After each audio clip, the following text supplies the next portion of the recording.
नमस्कार दोस्तों, royal maths education classes में आप सभी विद्यार्थियों का हार्दिक स्वागत है। मैं राजीव कुमार इटावा स्टूडियो से आपका स्वागत करता हूं, आपका अभिनंदन करता हूं। तो जैसे कि मित्रों, सामान्य ज्ञान पर चर्चा हो रही थी और इससे पहले के वीडियो में मैंने ब्रह्मांड के बारे में कुछ इम्पोर्टेंट फैक्टों पर चर्चा की है।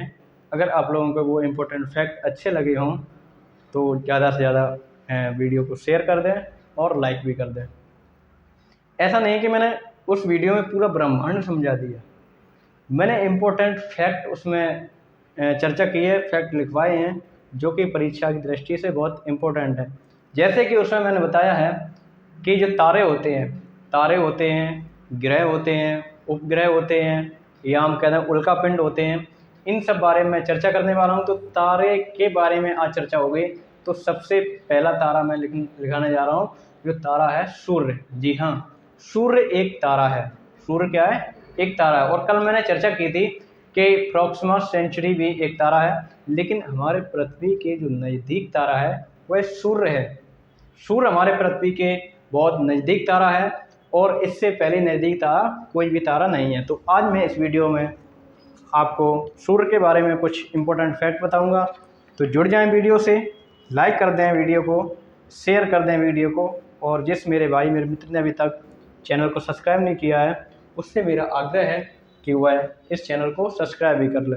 तो मैं चर्चा करने जा रहा हूँ सूर्य के बारे में, या हम कह रहे हैं सौर मंडल के बारे में।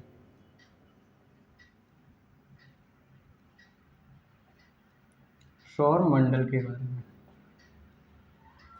अब सौर मंडल को समझाने से पहले आप लोग समझना चाहोगे कि जैसे मैंने कह दिया कि ये सौर मंडल है, ये एक सौर मंडल है। अब सौर मंडल जो बना है वो किन किन से मिलकर बना है? तो सौर मंडल बना है सूर्य से मिलकर के। मान लो ये एक सूर्य है, सौर मंडल में सूर्य होगा, छोटे छोटे ग्रह होंगे, इसके उपग्रह होंगे, उल्कापिंड होंगे। तो इन सब से मिलकर के एक सौर मंडल कहते हैं। सौर मंडल में किस किस को सम्मिलित करते हैं? सूर्य, ग्रह, उपग्रह और उल्कापिंड। इन सब से मिलकर के हम कह देते हैं कि ये सौर मंडल है। अब जो सौर मंडल में मैं तारे की बात करूंगा तो तारा जैसे है, जैसे मैं इम्पोर्टेंट फैक्ट बता दूं, हेडिंग डालेंगे तारा। तारा क्या है? तारा जो अपने आप में एक रोशनी प्रदान करता है, जिसका खुद एक अपने आप में प्रकाश होता है, उसे हम तारा कहते हैं। इसके बाद मैं चर्चा करूं तो ग्रह की चर्चा करूंगा। ग्रह, ग्रह किसे कहते हैं? ग्रह का मतलब होता है ग्रह जो तारा के यानी सूर्य के चारों तरफ चक्कर लगाते हैं, उन्हें ग्रह कहते हैं। इसके बाद मैं चर्चा करूंगा उपग्रह की। उपग्रह, उपग्रह किसे कहते हैं? उपग्रह का मतलब होता है कि जो जो ग्रह के चक्कर लगाते हैं उन्हें उपग्रह कहते हैं। इसके बाद मैं उल्कापिंड की चर्चा करूंगा। उल्कापिंड, उल्कापिंड कह लें तो हम उपग्रह की जो चक्कर लगाते हैं उन्हें उल्कापिंड कहते हैं, एस्ट्रॉयड बेल्ट कहते हैं। तो इन सब बारे में मैं चर्चा करूंगा। तो आज हेडिंग रहेगी हमारी सूर्य। हेडिंग रहेगी सूर्य। सूर्य क्या है? सूर्य एक तारा है। हेडिंग रहेगी सूर्य।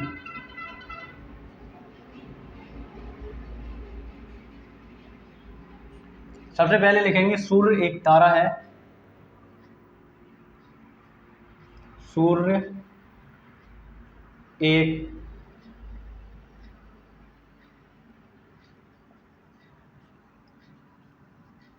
तारा है। सूर्य एक तारा है, ये कोई ग्रह नहीं है, ये कोई उपग्रह नहीं है। सूर्य एक तारा है जिसका खुद अपने आप में एक प्रकाश होता है, उसे हम तारा कहते हैं।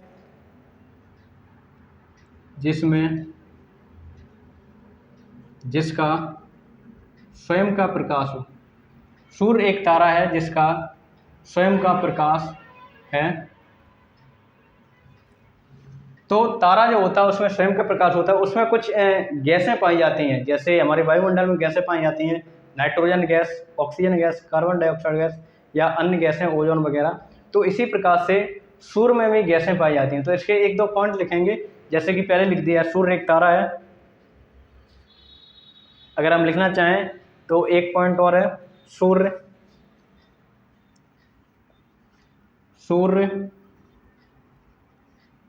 पृथ्वी के सर्वाधिक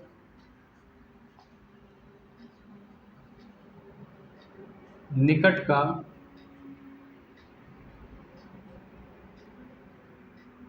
तारा है। जैसे अभी मैंने चर्चा की थी कि एक तारा और जो ज़्यादातर परीक्षा में देखने को मिलता है, प्रोक्सिमा सेंचुरी। प्रोक्सिमा सेंचुरी भी एक तारा है जिसमें खुद का प्रकाश है, लेकिन वह पृथ्वी के निकट नहीं है। पृथ्वी के निकट है सूर्य। तो सूर्य एक तारा है जो कि पृथ्वी के निकटतम तारा कहते हैं। इसके बाद सौर मंडल के कुल द्रव्यमान का लगभग 99%, सौर मंडल, अगला पॉइंट लिखेंगे, सौर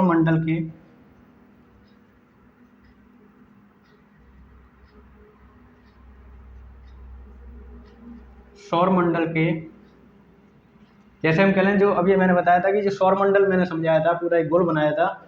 सौर मंडल में सर्वाधिक यानी सबसे ज़्यादा प्रतिशत जो है वह सूर्य का, यानी सूर्य इतना बड़ा तारा है कि हम बता नहीं सकते। तो जो सूर्य है वह अपने आप में 99.85% स्थान घेरता है। या हम लिखना चाहें तो सौर मंडल के कुल द्रव्यमान का लगभग, सौर मंडल के कुल द्रव्यमान का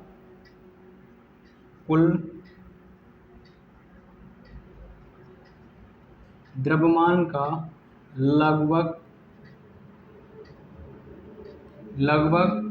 99.85%, यानी मान लो सौर मंडल का जो द्रव्यमान है वह मान लो 100% है। कितना है? 100%। पूरे सौर मंडल का द्रव्यमान 100% है, उसमें से 99.85% इतना अपने आप में सूर्य का द्रव्यमान है। तो अगर 100 में से इसे कम कर दिया जाए, घटा दिया जाए, तो जितना बचेगा 0.15% ग्रह कह लें, उपग्रह कह लें, या हम कह लें उल्कापिंड, इनका द्रव्यमान है। तो हम ज्ञात कर सकते हैं कि सूर्य कितना बड़ा है। 99.85% भाग सूर्य से संचित है, भाग सूर्य से संचित है। सौर मंडल का लगभग 99.85% भाग सूर्य से संचित है। अब बचा कितना? 100 में से अगर हम लेस कर दें इसे, 99.85% घटाएंगे तो 0.15% जो है, इसमें हम ग्रह कह लें, उपग्रह कह लें या उल्कापिंड कह लें, उनका प्रतिशत है ये। तो अगला पॉइंट लिखेंगे, सूर्य के संगठन में जो गैसें पाई जाती हैं, सूर्य के संगठन में कौन कौन सी गैसें पाई जाती हैं? तो सूर्य के संगठन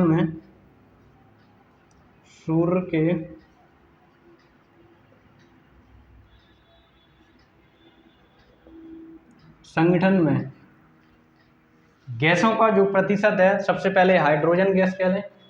कौन सी गैस? हाइड्रोजन गैस कह लें, हीलियम गैस कह लें, या अन्य तत्व कह लें। तो हाइड्रोजन गैस,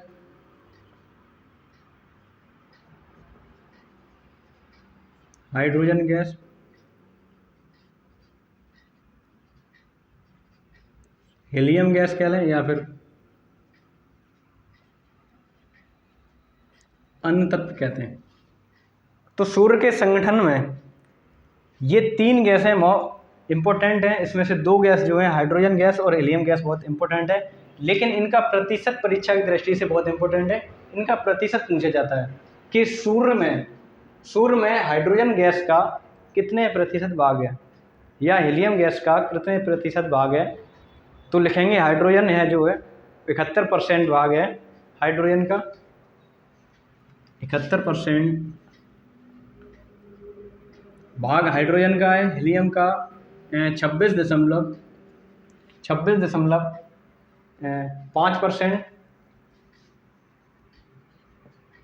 और अन्य गैस कह लें तो 2.5% अन्य गैसें हैं। 2.5%। अगर कुल देखें, कुल तत्व देखें तो इन्हें योग कर देंगे। 5 5 10 हासिल 1, 8 1 9 और 1 10 हासिल 1, 7 2 9 और 1 10। तो ये हो गया 100%।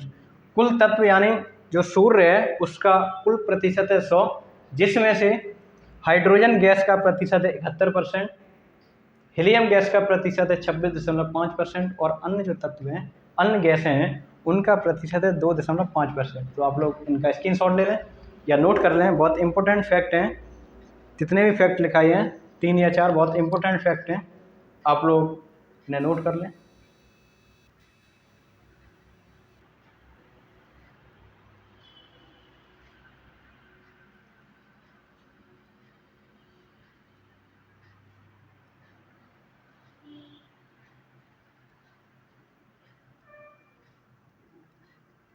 अगला इसका फैक्ट लिखेंगे। अब एक शब्द होता है गुरुत्वाकर्षण। गुरुत्वाकर्षण जो शब्द है आप लोगों ने फिजिक्स में पढ़ा होगा। गुरुत्वाकर्षण मैं इधर ही लिखे दे रहा हूँ। सूर्य का गुरुत्वाकर्षण, या हम कह लें सूर्य के गुरुत्वाकर्षण के कारण, सूर्य के गुरुत्वाकर्षण के कारण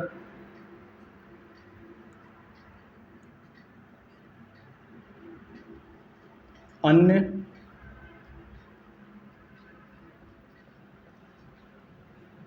आकाशीय पिंड, अन्य आकाशीय पिंड, सूर्य के गुरुत्वाकर्षण के कारण अन्य आकाशीय जो पिंड हैं, जैसे ग्रह कह लें या उपग्रह कह लें, ये अन्य आकाशीय पिंड हैं,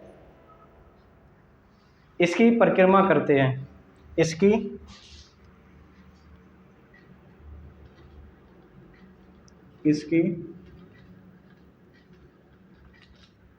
परिक्रमा करते हैं। तो पॉइंट जो लिखा हुआ है ये बहुत इंपॉर्टेंट फैक्ट है। सूर्य के गुरुत्वाकर्षण के कारण, गुरुत्वाकर्षण से मतलब है अपनी तरफ खिंचाव, अपनी तरफ खिंचाव।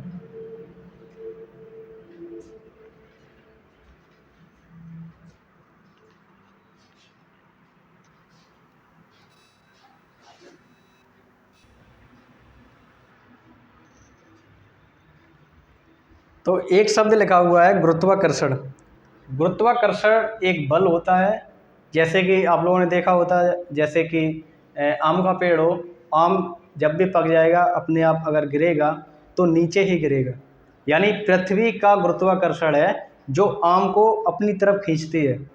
उसी गुरुत्वाकर्षण बल की यहाँ बात हो रही है कि सूर्य के गुरुत्वाकर्षण के कारण जो अन्य आकाशीय पिंड है, अन्य आकाशीय पिंड से मतलब ये है जैसे कि इसमें ग्रह हो गए, उपग्रह हो गए, या हम कहते हैं उल्का पिंड हो गए, उल्का पिंड, ग्रह हो गए, उपग्रह हो गए, उल्का पिंड हो गए।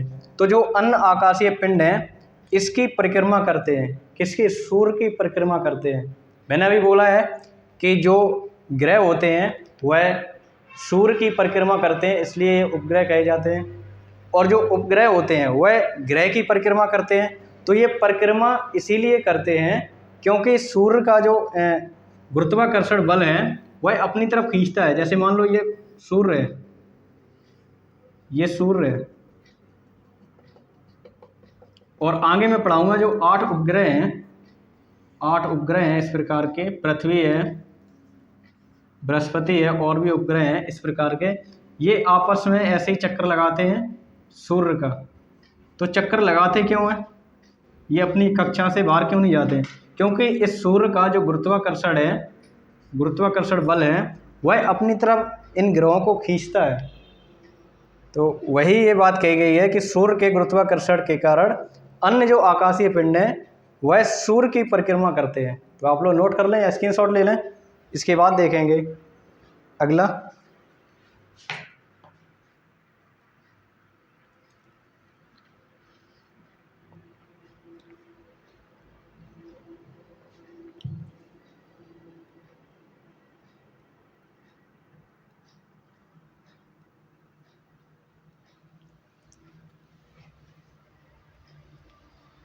आप लोगों ने स्क्रीनशॉट ले लिया होगा, इसके बाद देखेंगे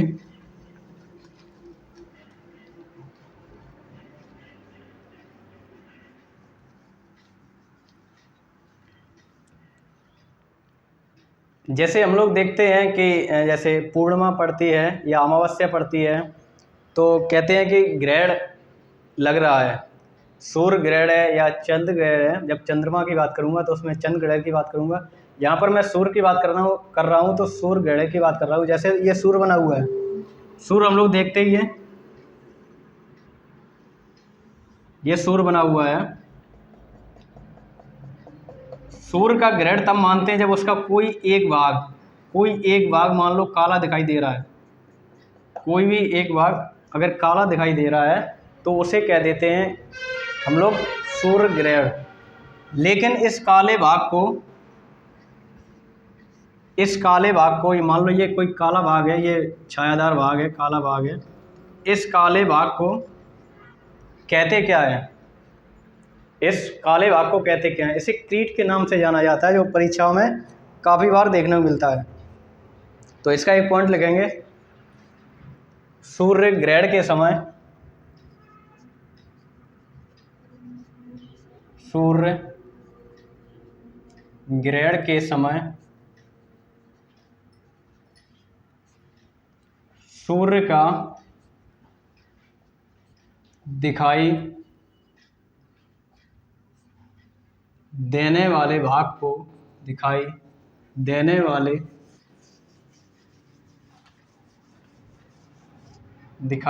वाले भाग को सूर्य क्रीट कहते हैं।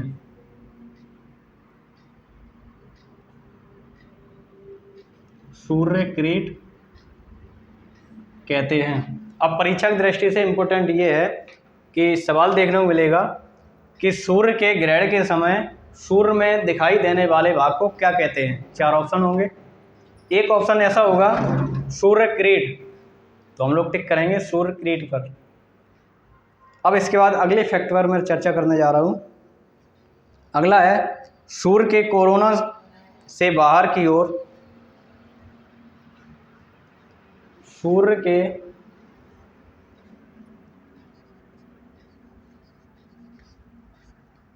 के कोरोना के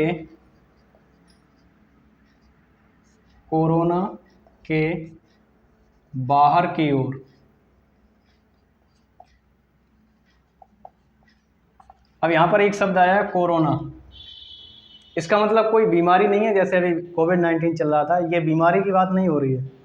कोरोना का मतलब ये होता है, आप लोग भूगोल पढ़ोगे उसमें देखोगे कि मान लो ये सूर्य है, इसका ये केंद्र बिंदु है, तो केंद्र बिंदु अन्य ये एरिया से ज़्यादा चमकदार होगा। जो हिस्सा ज़्यादा चमकदार है उसी को हम कोरोना कहते हैं भूगोल की भाषा में। उसी कोरोना की बात हो रही है, ना कि ये कोई बीमारी की बात हो रही है। तो सूर्य के कोरोना के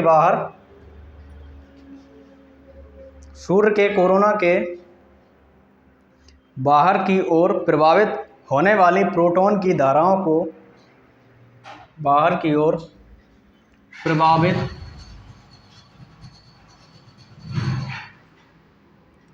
होने वाली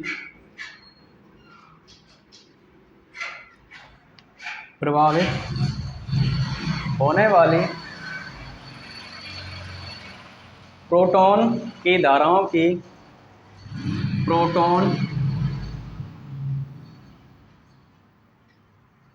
की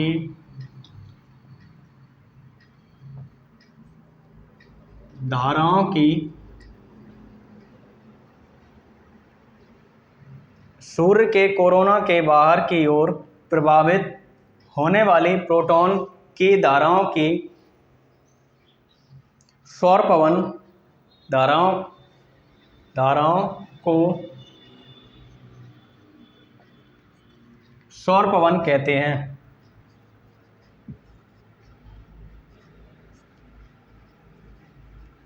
सौर पवन कहते हैं। अब यहाँ पर एक शब्द और आ गया है, सूर्य के कोरोना के बाहर की ओर प्रभावित होने वाली प्रोटॉन की धाराओं को सौर पवन कहते हैं। आप लोग नोट कर लें या स्क्रीनशॉट ले लें। इसके बाद देखेंगे अगला फैक्ट।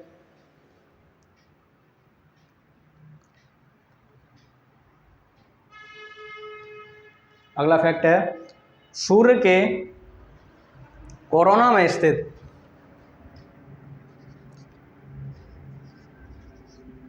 सूर्य के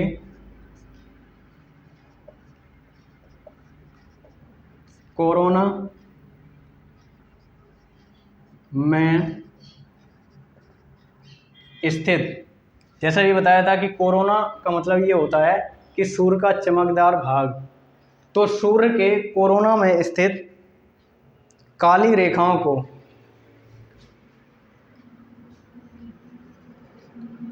काली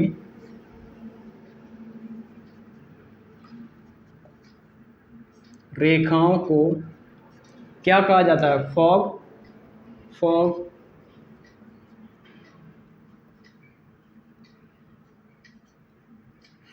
हॉपर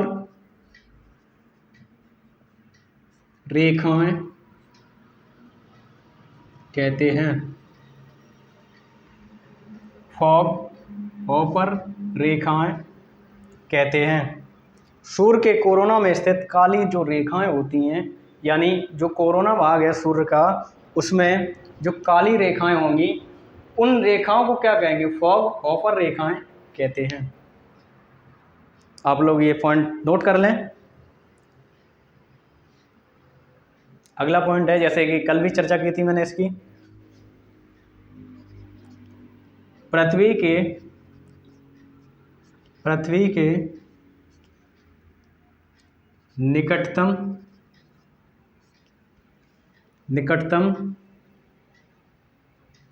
तारा, पृथ्वी के निकटतम तारा सूर्य के बाद कौन सा है? यानी पृथ्वी के निकटतम तारा पहले तो सूर्य है, लेकिन सूर्य के बाद कौन सा है? सूर्य के बाद है प्रोक्सिमा सेंचुरी। प्रोक्सिमा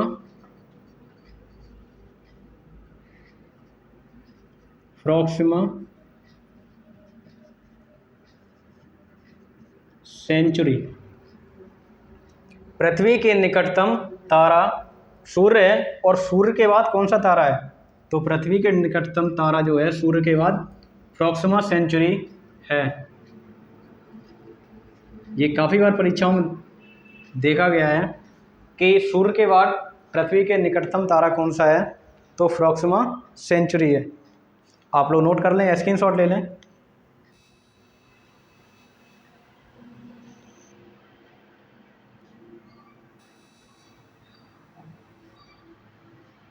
इसके बाद देखेंगे अगला फैक्ट।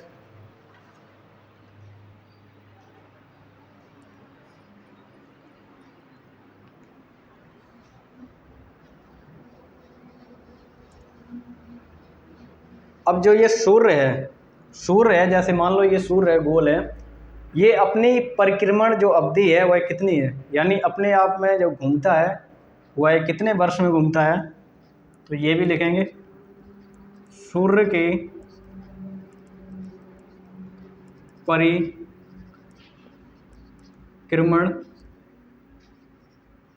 अवधि जो है वह 250 मिलियन वर्ष है।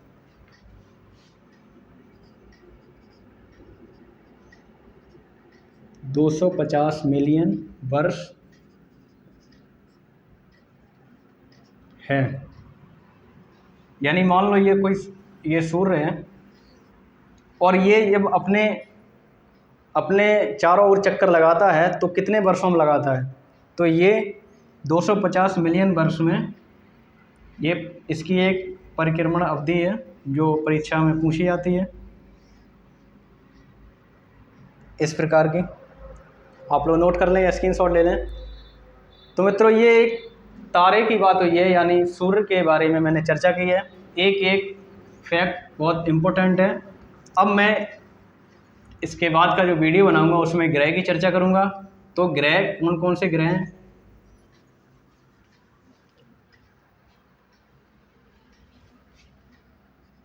हेडिंग रहेगी ग्रह। अब ग्रह वैसे तो 8 ग्रह हैं जो सूर्य के चारों ओर चक्कर लगाते हैं, उन्हें ग्रह कहते हैं।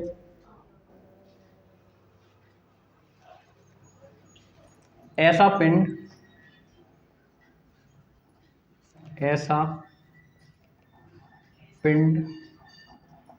ऐसा आकाशीय पिंड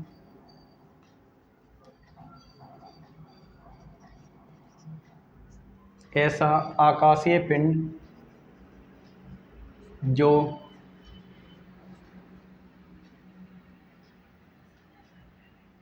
ऐसा आकाशीय पिंड जिसमें खुद का यानी जिसमें स्वयं का प्रकाश नहीं होता है, प्रकाश नहीं होता है और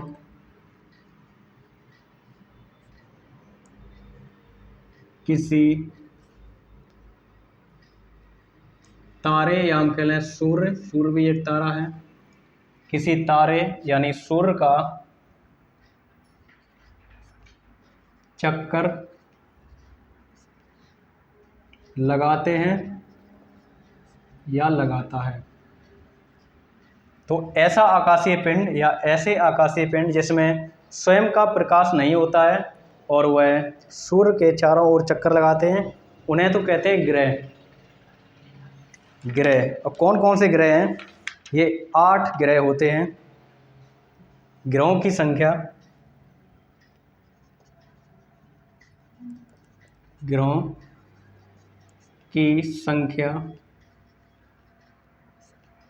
8 है।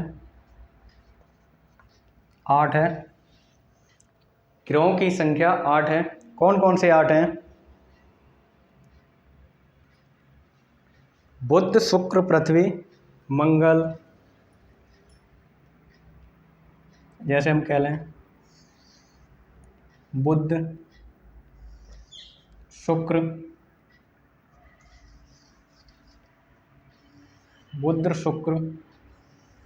पृथ्वी, मंगल, बृहस्पति, अरुण, वरुण। तो यहाँ लिखेंगे बुध, शुक्र,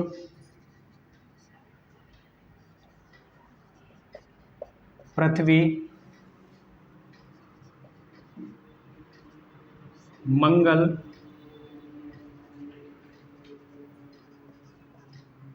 बृहस्पति,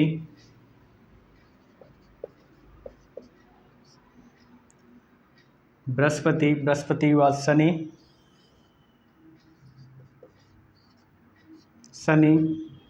अरुण, वरुण। 1 2 3 4 5 6 7 8। तो ये 8 ग्रह हैं। अब मान लो इधर सूर्य है, तो ये दूरी के हिसाब से, सूर्य की दूरी के हिसाब से मैंने क्रमागत लगाए हैं। इधर सूर्य के बाद आता है बुध, और बुध के बाद शुक्र के बाद नंबर 3 पर आती है पृथ्वी, उसके बाद मंगल, बृहस्पति जो कि सबसे बड़ा ग्रह है, शनि, अरुण और वरुण। आप लोग नोट कर लें या स्क्रीनशॉट ले लें।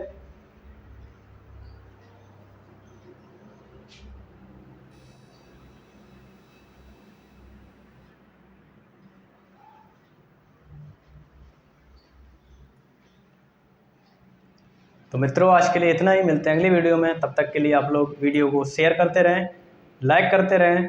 जिसने अभी तक इस चैनल को सब्सक्राइब नहीं किया है तो उससे मेरा अनुरोध है कि इस चैनल को सब्सक्राइब भी कर ले। अब इसके बाद जो वीडियो बनाऊंगा उस पर मैं ग्रह के बारे में चर्चा करूंगा। तो आज के लिए इतना ही। नमस्कार।